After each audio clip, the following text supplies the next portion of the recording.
Greetings. I've just got in from doing one or two shows tonight, and I thought I'd just do a quick video log, just to start things off. Just something I remember from a few years ago when I was at university. I went round to this friend's house, and there were loads of us all there. He cooked us a spaghetti bolognese, and he was going on about, I'm not like the greatest cook ever, but I can do a real mean spaghetti bolognese. He cooked it all up, like with loads of sauce and meat and that, and then they were all on top of the spaghetti. He had it in a massive sort of bowl. And then he said, right, spag bowl is served. And as he walked through the kitchen, he must have, I think it was like a chair, corner of a, sort of a leg of a chair. And anyway, the whole lot went down.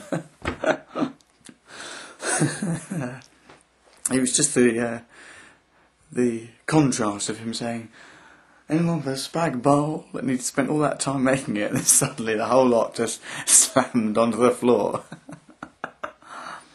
Anyway, I've done a couple of shows tonight. I did one in Bromley, at the Churchill Theatre, and I did another one in at my regular place, at the Wheatsheaf. That was very nice. They were both nice gigs, actually. And at the second gig, I met a gentleman in the audience who was a chef. I was having quite an interesting conversation with him. Recently, I've got heavily into the field of haute cuisine, and in fact, I refuse to dine at any restaurant that has, fewer than one Michelin stars. So, a little while ago, I actually had a meal at a very good restaurant in London, which has got 2 Michelin stars, called Pied à Terre. And I was there with a friend of mine who works in television, and so she was kind enough to pay for the bill, so that it would avoid me having to reach for my credit card. Anyway, after this massive meal, the waiter was sort of standing behind my table, waiting to pull the chair out, and I was so full up that I couldn't rise. And my friend said, I'm a little bit worried about my friend Paul there. He seems to be a little bit too full up. And then the waiter said, is everything all right, sir? And I said, it's all right, thank you, but I cannot rise. I was so full I couldn't rise. After about a minute I rose, but it took a lot of effort. Then I left the restaurant, and I don't know whether this has ever happened to you, but it was a bit embarrassing, really. As I got out, I'd had such a lot to eat. I just felt as if I was going to be really sick. I felt really sort of sick. And my friend, I was hoping she would just sort of go away. Not that I don't like her, but it was embarrassing. I just felt I need to be on my own, and I just said, yes, I need to go that way, to go to another place. And she said, oh, I'm going that way, we can go together. I said, oh, all right then. And then I thought, I've got to sit down or something. And then suddenly, I just thought, I'm going to be sick. And then suddenly I kind of retched, and I went, ugh. But I wasn't actually sick, but I retched as if I was going to be sick.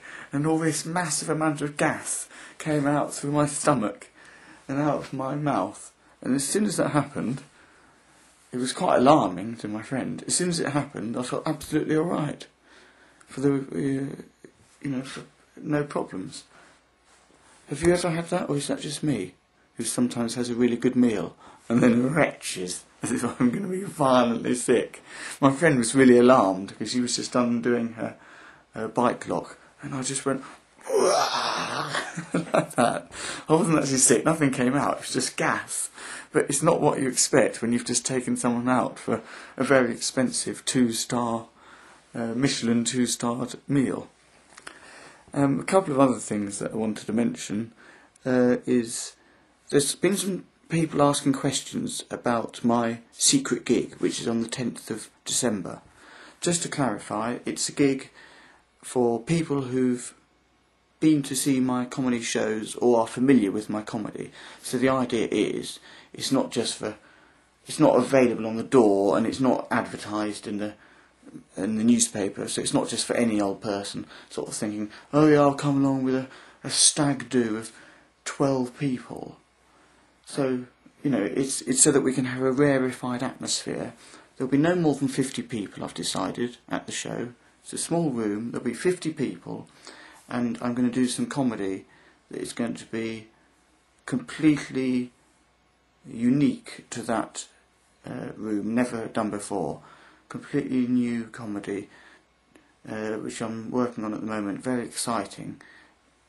Just for those 50 people who have seen my comedy and really like it. So you have either should have been to one of my shows, or you might just have seen some of these video logs and really enjoy them. If you want to come to the show, either come to one of my other shows and hand me £10.50, which is the equivalent to 10 guineas. So hand me 10 guineas and I will give you a ticket in person, or write to me and just say, I'm Connoisseur so-and-so and I've been to one of such and such a show, or I've watched your video logs and I really enjoy it, and please may I have a ticket, and then we'll sort out an internet method, or you send a cheque or something, and then you'll get a ticket. So that's that. Now, a couple of other things I wanted to mention is, well, yesterday actually, there was a bingo night, and I was the sort of host of it. Normally Trevor Locke hosts it. It's a kind of alternative bingo night, with everyone playing bingo, just like at a normal bingo evening, but with irony. Anyway, after it, I was talking to some of the audience members, and it was quite interesting to see what people get like. I mean, everyone was having such fun at the bingo, and then people were obviously drinking. Then afterwards, about an hour later, I was talking to these audience members, and they were just so drunk, and they were just saying, oh please, just, do you know anywhere that serves beer? Just get me to somewhere that serves beer. I need beer. It's really tragic, actually, when people get so drunk, and then all they can think of is, I would have more beer. Oh my! You get the same, actually, with people with tea and coffee. People they're addicts of it, aren't they? And they say, oh, I've got to have tea. Oh, I can't get my grandmother's like that. Oh, she says, oh, I can't go on. Oh, I need tea. We've got to get back. I need tea. If I don't have tea by 4 o'clock, the whole world's going to end. And coffee people are like that.